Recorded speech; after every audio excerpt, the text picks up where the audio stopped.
Marco Tulio Cicerón, discurso al pueblo después de su vuelta a Roma. Romanos, cuando hice yo el sacrificio de mi vida y mis bienes por vuestra seguridad, por vuestro sosiego, por mantener la concordia, elevé mis preces al soberano de los dioses y a todas las divinidades. Les pedí que si yo había preferido alguna vez mi interés particular al bien de todos, me hicieran sufrir eternamente la pena que merecían mis intenciones culpables. Pero que si al contrario me había ceñido siempre a la conservación de la República, si me resignaba a la funesta y dura expatriación con la sola mira de salvaros, haciendo que descargaran sobre mí solo todos los golpes del odio inveterado que alimentaban audaces forajidos contra la patria y contra todos los buenos ciudadanos, me concedieran la gracia de que un día me honraran con su recuerdo, con su estimación, con su afecto, el Senado, el pueblo de Roma y toda Italia. Y ha llegado ese día. Hoy recibo el premio de mi abnegación y el juicio manifiesto de los dioses inmortales, el testimonio de simpatía del Senado y el aplauso unánime de Italia me dan satisfacción inefable y me producen insuperable gozo. Aunque nada hay más apetecible para el hombre que una felicidad constante, una vida siempre igual y sin nubes, lo cierto es que si mis días hubiesen sido iguales y serenos, yo no hubiese conocido esta satisfacción deliciosa, este placer inmenso, esta felicidad casi divina que hoy experimento gracias a vosotros. ¿Qué presente más dulce recibimos de la naturaleza que los hijos? Los míos, tanto por el amor que les tengo como por la bondad de su carácter, me son más queridos que la existencia, pero en el instante que nacieron no me causaron la alegría que siento al recuperarlos. Ninguna sociedad tiene más encantos para mí que la de mi hermano. Cuando gozaba de ella no lo comprendía tanto como cuando la perdí, y ahora que he vuelto. Cada cual se apega a lo que posee, pero más grato ha sido para mí el recoger los restos de mi fortuna que poseerla entera cuando la poseía. La privación me ha enseñado mejor que la posesión todo el placer de la amistad, lo que valen nuestras relaciones de vecindad o clientela, toda la alegría que nos proporcionan las pompas de nuestras fiestas. ¿Qué diré de la consideración, de la dignidad, del rango de esta orden senatorial que he recobrado porque habéis querido? Por brillantes que me hayan parecido siempre semejantes distinciones, jamás me lo parecieron tanto como al desvanecerse el nublado que las obscurecía. Y la patria, dioses inmortales, ¿cómo expresar el sentimiento de amor, los transportes que me inspira? ¡Qué hermosura la de Italia! ¡Qué paisajes tan encantadores, qué campos tan fértiles, qué cosechas tan abundantes, qué ciudades tan populosas!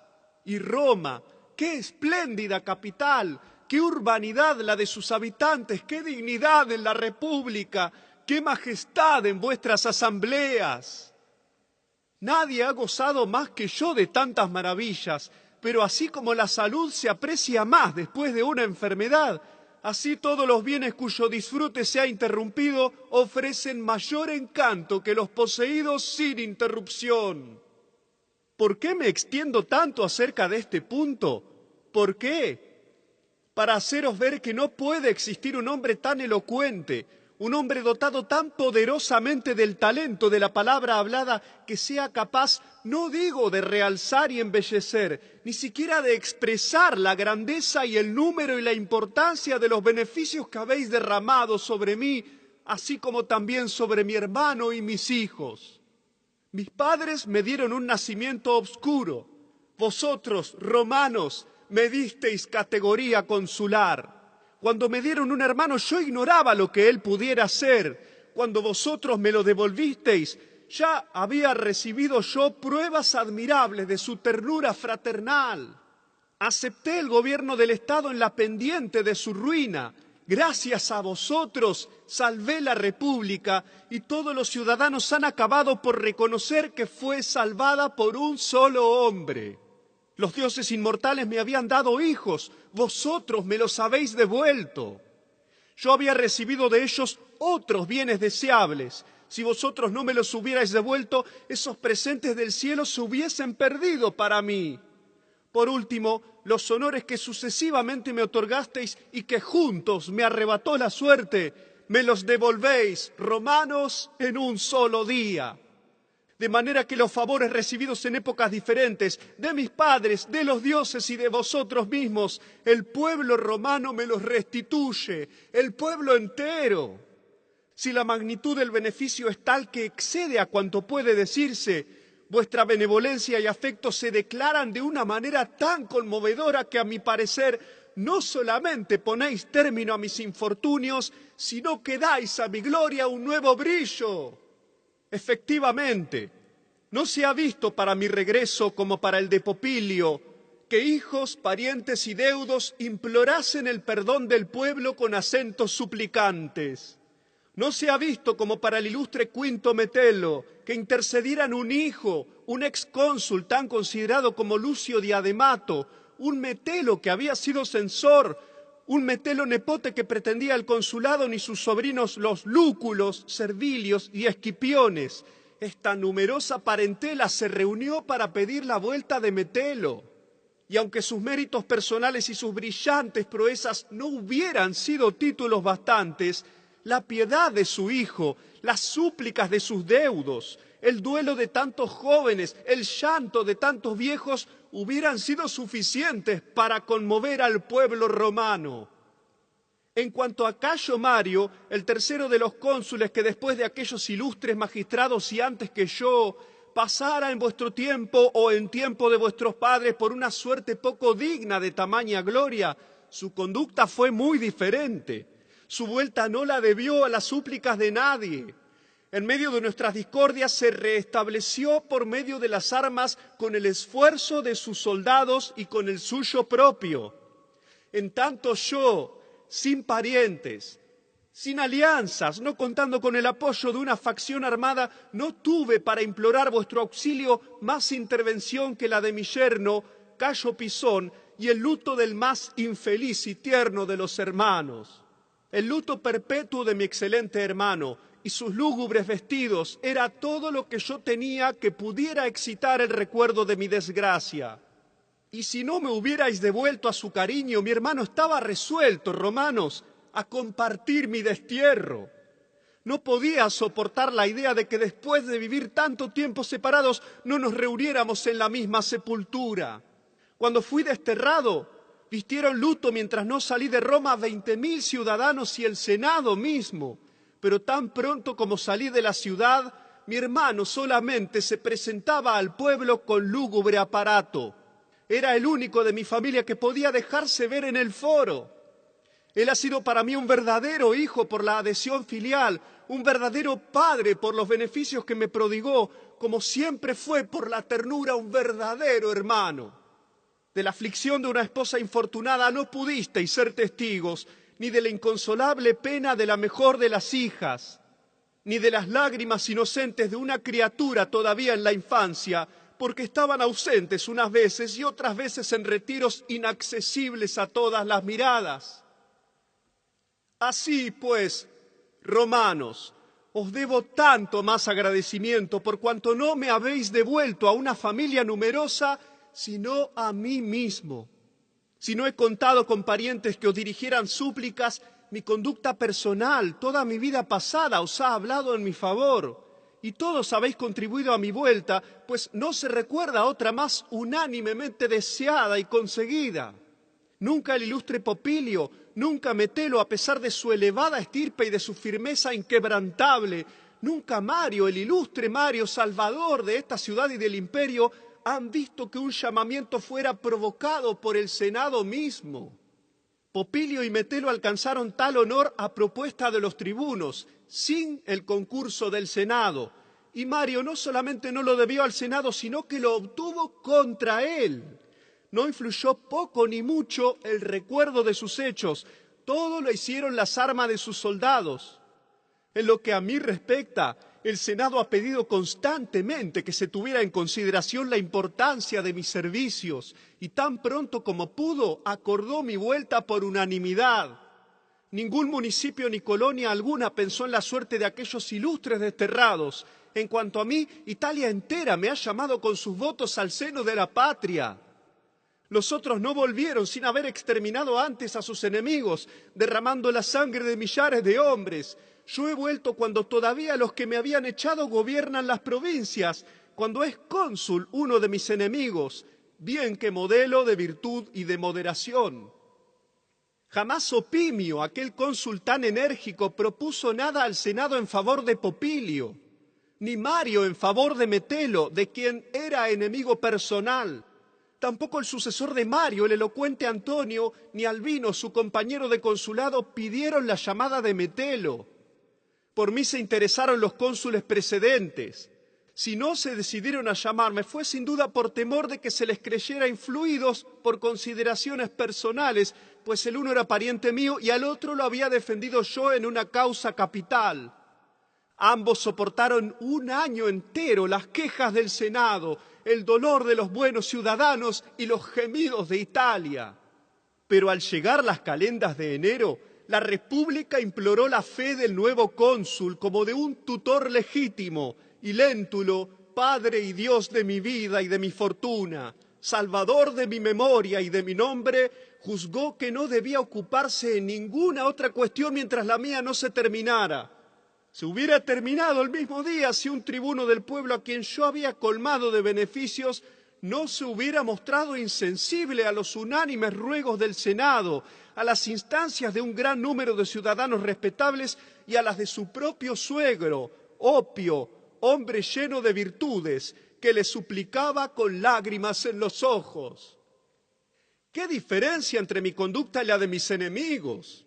Sabiendo que se hacían públicos alistamientos, que la esperanza de botín y de carnicería animaba otra vez a los antiguos soldados facciosos de Catilina, que aún en el partido que me tenía por uno de sus jefes no faltaba quien me traicionara o se dispusiera a abandonarme, por celos o por temor, que dos cónsules vendidos al interés se ofrecían a comandar a los enemigos de la República, pues no creían salir de su indigencia ni satisfacer sus codicias y caprichos sin deshacerse de mí, que se prohibía por edictos lamentar mi mala suerte, y viendo por otra parte que todos los buenos ciudadanos habían resuelto perecer por mí o conmigo, no quise, aunque me hubiera sido sumamente fácil, recurrir a las armas para defenderme en la persuasión de que la victoria y la derrota serían igualmente funestas para la República.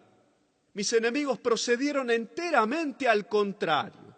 Cuando en enero se enteraron de que se trataba de llamarme a Roma, creyeron que debían oponerse a mi vuelta, aunque hubieran de sacrificar a innúmeros ciudadanos para que yo entrara en la ciudad querida sobre arroyos de sangre y montones de cadáveres. La situación de la República era tan desastrosa durante mi ausencia que la creíais tan necesitada como yo de ser restablecida. Y yo no creía que mi puesto pudiera estar en Roma cuando la República, tanto como yo, había sido desterrada. El Senado sin poder, la justicia abolida, los crímenes impunes, las armas y la violencia en el foro, los tribunales del pueblo atropellados y heridos, los magistrados sitiados por la fuerza, las insignias de un cónsul hechas pedazos, incendiados los templos de los dioses. No creí que eso fuera la República, tampoco dudé que si se restauraba cesaría mi proscripción. Como yo tenía la certidumbre de que al siguiente año sería cónsul Publio Léntulo, que había sido edil curul en los días más desastrosos de mi consulado, compartiendo mis peligros y asociándose en todas ocasiones a mi parecer y a mi consejo, no había de contar con que su consulado curaría los males que me agobiaron en tiempo de otros cónsules. Fue el primero que me defendió.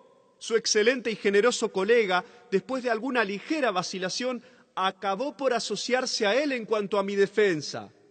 La siguieron casi todos los magistrados, particularmente Anio y Sextio, que entonces confirmaron la nobleza de su carácter, su valor y su prestigio por su admirable benevolencia y por su invencible abnegación.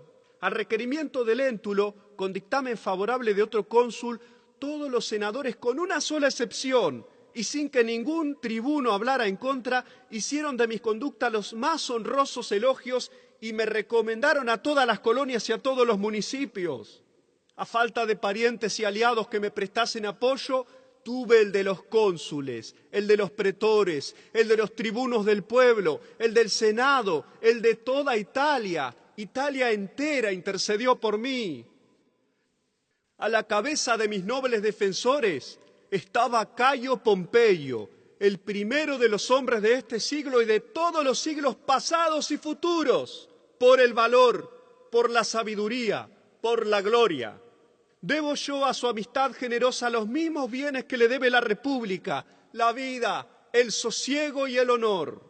Su discurso, por lo que he sabido, le dividió en 3 partes. Primero recordó que mis consejos habían salvado la República, por lo que mi causa estaba desde entonces relacionada con el bien común.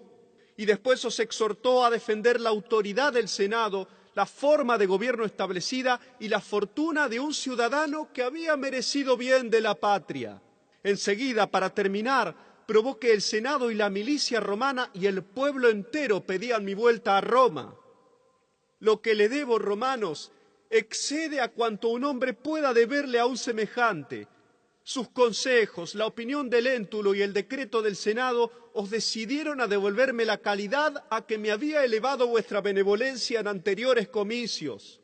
Ya entonces había resonado en esta misma tribuna la voz siempre escuchada de los hombres eminentes. Excónsules y expretores se expresaron en términos halagüeños para mí, dando testimonio de que yo había salvado a la República. Así, cuando Publio Servilio, personaje honorable, dijo que gracias a mí se había transmitido sana y salva la administración a los que me sucedieron, no hubo nadie que no opinara lo mismo. Todos habéis oído no solamente la opinión, sino el testimonio auténtico del ilustre Gelio, quien declaró en vuestra asamblea, por haberse visto personalmente amenazado en los peligros que envolvieron a la clase a que pertenecía, que si yo no hubiera sido cónsul no hubiese quedado ni rastro de la República. Ahora, romanos, sancionada mi vuelta, merced a tantos honrosos testimonios, a la autoridad senatorial, al consentimiento unánime de Italia, al ardor de la gente de bien, a la actividad de Léntulo, al concurso de todos los magistrados, a las instancias de Pompeyo, al favor de todos y a la aprobación de los dioses inmortales, mi reconocimiento os promete que haré todo lo que me sea posible. Protesto, en primer lugar, que tendré toda mi vida para el pueblo romano la respetuosa adhesión que sienten los hombres más religiosos por los dioses inmortales. Y durante mi existencia vuestra voluntad será para mí tan decisiva, tan sagrada como la de los dioses. Puesto que la República me ha traído a Roma, estaré siempre al servicio y a la devoción de la República.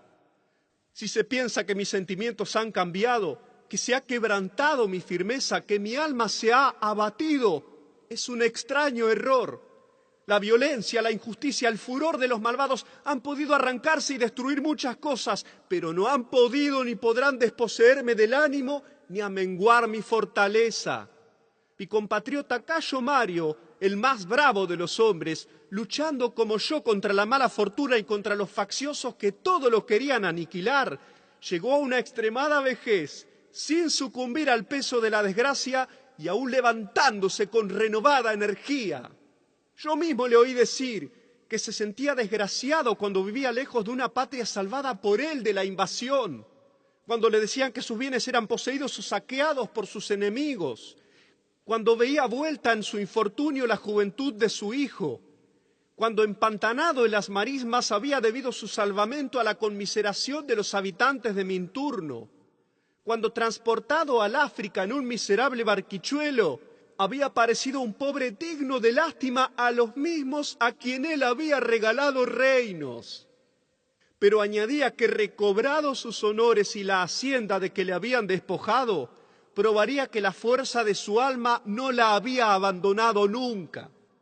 Sin embargo, entre Mario y yo existe una diferencia, que él se vengó de sus enemigos por los medios que le hicieron poderoso, esto es, por las armas, y yo usaré los medios que son propios de mí. Por otra parte, su alma irritada no pensaba en otra cosa que en castigar a sus enemigos, y yo no pienso en los míos ni me acordaré de ellos, sino en la medida en que lo imponga el supremo interés de la República. En fin, romanos, 4 clases de hombres han tratado de perderme. Unos que por odio a la patria que a pesar de ellos había yo salvado, y estos fueron los más encarnizados contra mí. Otros con la máscara de la amistad me traicionaron vilmente. Otros por su incapacidad, excluidos de todos los honores, me los envidiaron y vivían atormentados por mis triunfos. Otros, por último, cuya misión era guardar la República, vendieron mi vida, los intereses del Estado y la dignidad de sus funciones. Mi desquite será proporcionado a los diversos géneros de ataques dirigidos contra mi autoridad o mi persona. Me vengaré de los malos ciudadanos velando por la República, de los amigos pérfidos no concediéndoles confianza y redoblando mis precauciones, de los envidiosos trabajando por la virtud y por la fama, de los malversadores que han comprado sus provincias, llamándolos a Roma para que rindan cuentas de su administración. No obstante, me importa y preocupa más el probaros mi reconocimiento por tan grandes servicios que el castigar la injusticia, la violencia, la crueldad de mis enemigos. Vengar una injuria es más fácil que pagar un beneficio. Cuesta más igualar el beneficio que superar en maldad al ofensor. Por otra parte, la venganza no es una necesidad y el reconocimiento es un deber.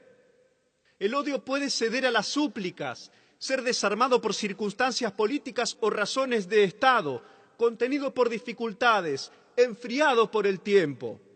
Ni súplicas, ni consideraciones políticas, ni dificultades, ni el tiempo mismo pueden relevarnos del reconocimiento. Sus derechos son imprescriptibles.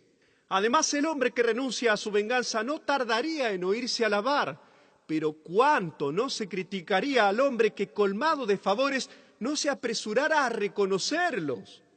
Llamarlo ingrato, por odiosa que sea tal expresión, sería poco para él. Habrá que llamarlo impío. Un servicio no es como una deuda pecuniaria, que quien la paga deja de tenerla. En agradecimiento, quien lo tiene paga, y quien lo paga tiene. Romanos, conservaré eternamente la memoria de vuestros beneficios. No solo mientras viva, sino después de mi muerte. Darán testimonio de mi gratitud monumentos imperecederos. Os renuevo la promesa que ya os hice y me comprometo solemnemente a que no me falte nunca ni actividad para buscar los medios de servir a la República, ni valor para rechazar los peligros que la amenacen, ni lealtad para manifestar con sinceridad mi parecer, ni independencia para combatir las opiniones más nocivas al Estado, ni perseverancia en el trabajo, ni el celo más absoluto en dar extensión a vuestras prerrogativas. Sí, romanos, yo que os reverencio como a los dioses mismos, os lo digo ahora. Mi voto más ardiente es que me tengáis y que me tenga vuestra posteridad y la de todas las naciones por digno de la ciudad que declaró el sufragio unánime no darse por repuesta en su dignidad hasta que lo fuera yo en todos mis derechos.